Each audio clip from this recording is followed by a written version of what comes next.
Hi there, my name's Nick and I'm going to be reviewing the new Nexus 5X which I received last Wednesday. So I've had it a few days now, so this is like my initial impressions, but I will open the box again just to go through and give you an idea of what's in there.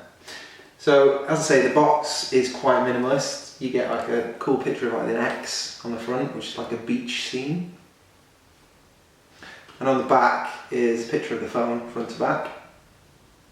So you might know a little bit about the Nexus, and personally I had the Nexus 4 a few years ago, and it was a really good phone, but I kept breaking the screen on it because it was super thin. I actually skipped the Nexus 5 even though it was a really nice phone, and went down the HTC route. So when I heard that Google were bringing out a new phone, or in fact two, the 6P and the 5X, I really fancy something a bit smaller and going away from the phablet type design of phones. So in the box, you don't get lots. You basically get a little instruction booklet, the phone itself, an actual trial to Google Play Music. It's like a 90-day trial, which is pretty cool actually. I've been impressed with the quality of Google Play sort of music streaming, especially in the car. I'd say it's a little bit better than Spotify at buffering. And you get the phone itself. As I say, I've been using it for a few days now.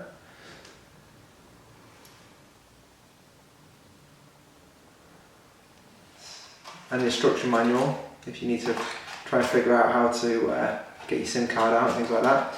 The phone doesn't come with an SD card slot, and it's just a sort of standard 16 or 32 gigabytes on the 5X.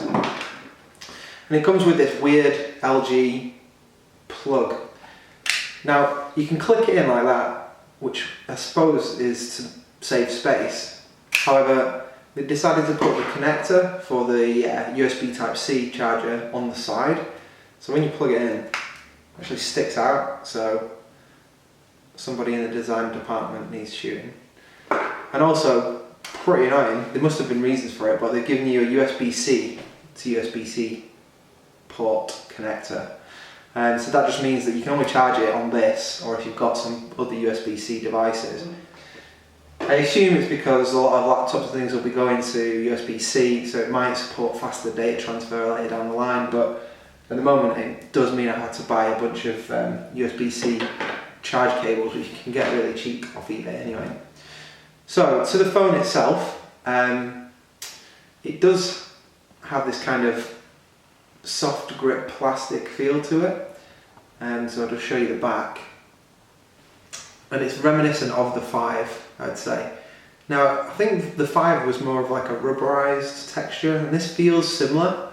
However, like the Nexus logo, which is on the back there, is just sort of screen printed on. It's not embossed or anything like that. But it still feels pretty nice. It's functional, I'd say, rather than sort of mind-blowing. One of the cool things you get with the new Nexus devices is Android Marshmallow.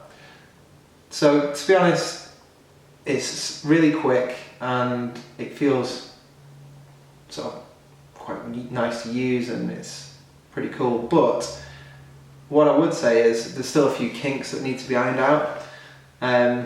So one of the things they've changed is that Google Chrome tabs now go into different windows.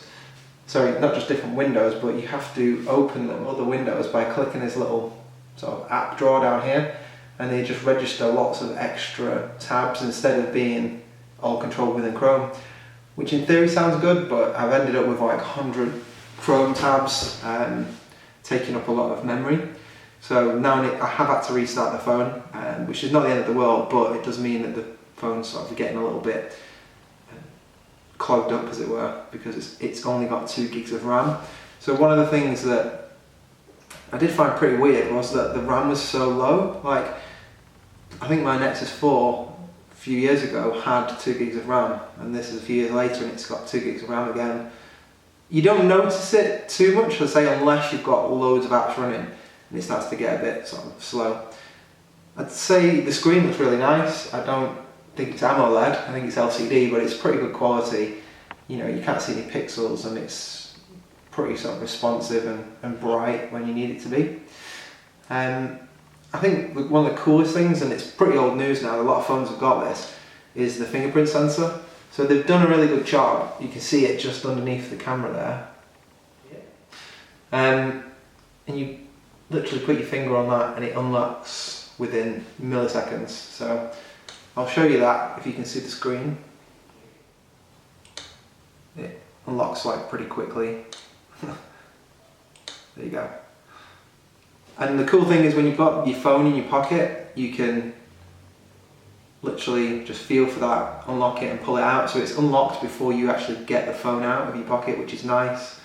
And I've used it a lot just for like you get a notification, put your finger on the back and it's open. I think the other selling point that a lot of people liked about this phone is that it had a 13 megapixel camera.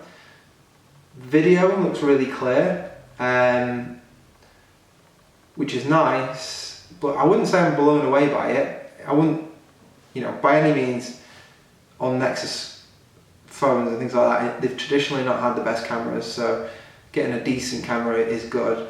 I think it's let down by the software that Google's included on Marshmallow, so it could do with some improvement in the camera app. There's not many sort of additional features that you get with it. It's very simplistic, and I think I might even try going to a third party to see if there's got any cool apps out there that are a lot better. I mean, the camera itself takes nice clear photos, and on the back you can see you've got a flash and a laser focus, so that obviously helps when you're taking sort of quick shots, and it's pretty cool at taking shots in the dark as well.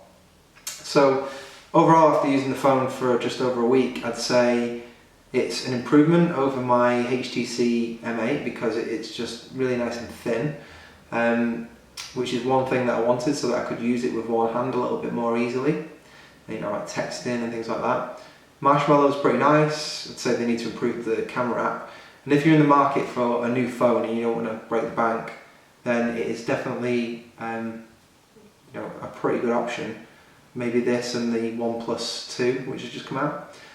I actually bought mine from the Carphone Warehouse, and it was £40 cheaper than on Google Play.